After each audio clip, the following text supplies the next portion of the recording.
प्रिय दर्शकों नमस्कार, जय श्री राम। आप सभी का हार्दिक अभिनंदन है। दर्शकों, मैं आज चर्चा करूंगा शरद पूर्णिमा के पावन पर्व की, जिसको हमने 3 भाग में डिवाइड किया है।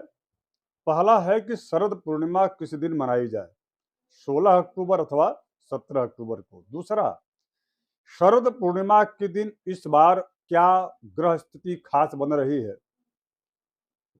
और तीसरा, कि किस प्रकार का उपाय किया जाए ताकि आपकी जन्म कुंडली में यदि मार्केश अथवा अरिष्टादि दोष हो उसका शमन हो सके, अर्थात आयु में वृद्धि हो, साथ ही साथ में आरोग्यता और घर में धन समृद्धि की स्थायित्व बनी रहे। इन 3 चीजों का आज हम इस कार्यक्रम में चर्चा करेंगे। आप सबसे आग्रह है कि यदि आप नए दर्शक हो तो इस चैनल को सब्सक्राइब कर लीजिएगा और साथ ही साथ में इस कार्यक्रम को अन्य लोगों तक जाने के लिए वीडियो को शेयर कर दीजिएगा। दर्शकों, आइए अब विषय में प्रवेश करते हैं। सर्वप्रथम,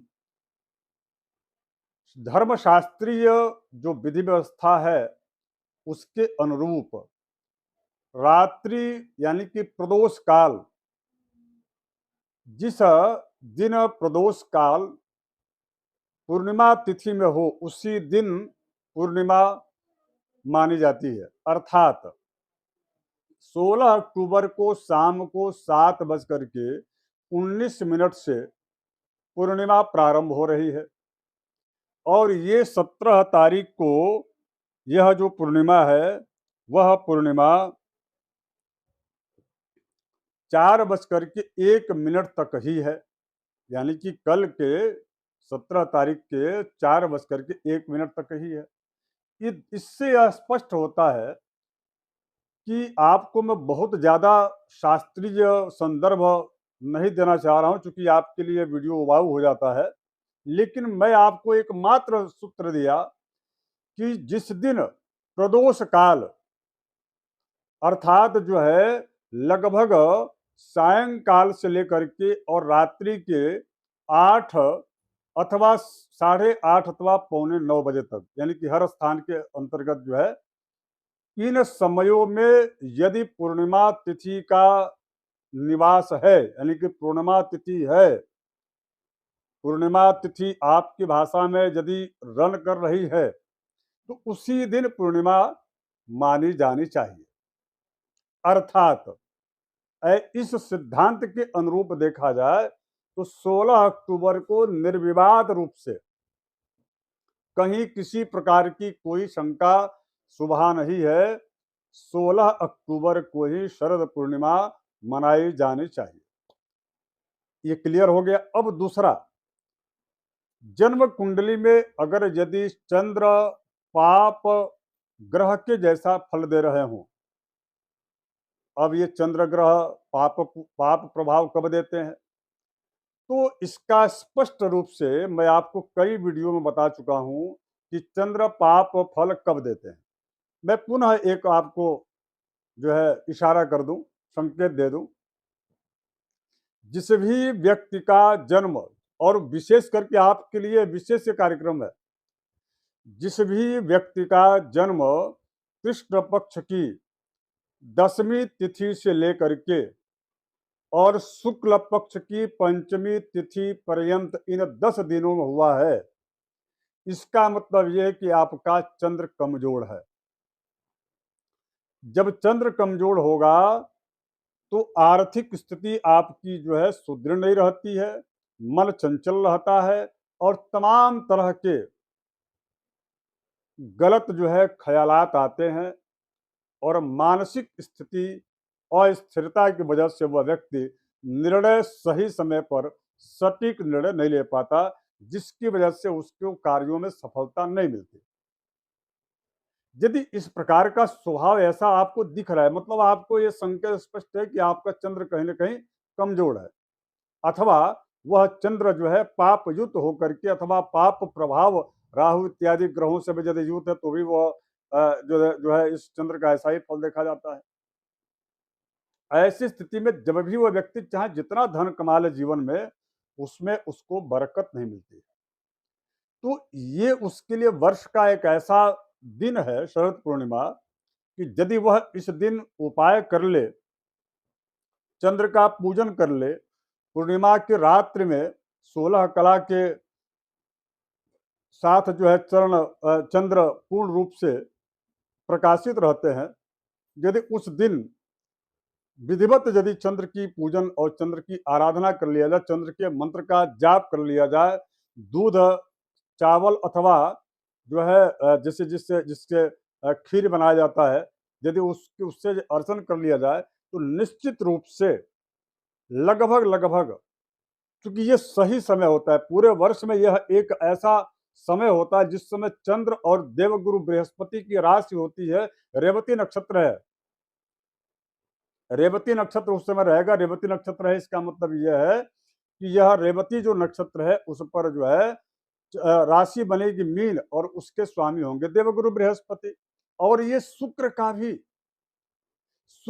भी यह उच्च का राशि है, मीन राशि, अर्थात शुक्र का मतलब सीधा सा है इंद्र, और देवगुरु बृहस्पति का सीधा सा जो इसका मतलब है वह जो है कुबेर, अर्थात धन के मालिक, और चंद्र लक्ष्मी के प्रतीक है। धन, कुबेर और इंद्र, इन तीनों ही माफ कीजिए, लक्ष्मी, कुबेर और इंद्र, इन तीनों ही देवताओं का पूजन अर्चन करना चाहिए, क्योंकि 16 तारीख को रेवती नक्षत्र रहेगा, उसके स्वामी राशि बनती है मीन, स्वामी गुरु हो गए, चंद्र का गोचर हो रहा है, चंद्र पूर्ण प्रकाशित रहेंगे, पूरे प्रभाव में रहेंगे। साथ ही साथ में ये जो राशि है मीन राशि, यह शुक्र की अपनी उच्च की भी राशि, इसलिए ज्योतिषीय दृष्टिकोण से अत्यंत महत्वपूर्ण है।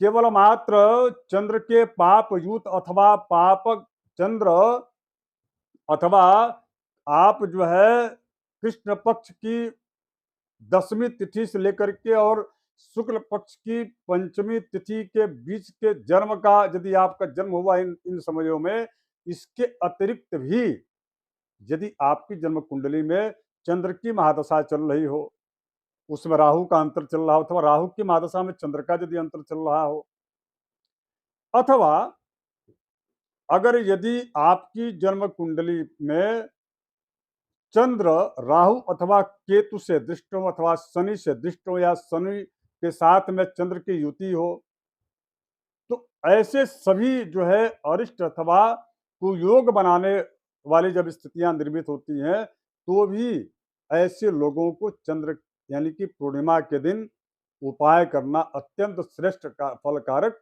हो जाता है। अच्छा, केवल मात्र इसमें लक्ष्मी, इंद्र, कुबेर, इन तीनों देवताओं की पूजा करने की बात नहीं है, साथ ही साथ में आयुष्य को देने वाला यह व्रत है पूर्णिमा का, अर्थात आयु में वृद्धि होती है।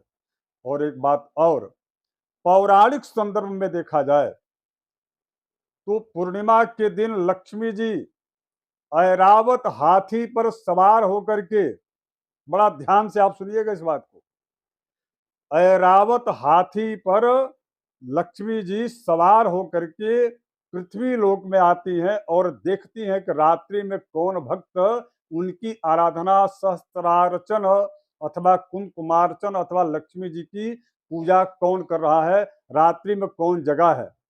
जो रात्रि में जगा रहता है उन्हीं के यहाँ महालक्ष्मी जो है उन पर कृपा बरसाती हुई अखंड समृद्धि का आशीर्वाद प्रदान करती है। इसलिए इसको कोजागरी व्रत भी कहा गया है, अर्थात रात्रि में कोजागर की कौन जगह है, इस चीज को देखने महालक्ष्मी आती हैं। और उस दिन जब भी आप पूजा करें 16 तारीख को, तो आप जो है उस महालक्ष्मी के रूप का पूजा कीजिएगा, जिसमें महालक्ष्मी ऐरावत हाथी पर सवार होकर गजलक्ष्मी के रूप में उनका स्वरूप हो, और साथ ही साथ में इंद्र और कुबेर की भी पूजा जरूर कीजिएगा। अब इसके साथ साथ में ये पौराणिक संदर्भ है। अब इसके साथ साथ में आपको उपाय करना क्या चाहिए, मैं 2-3 चीजें आपको फटाफट बता दूं।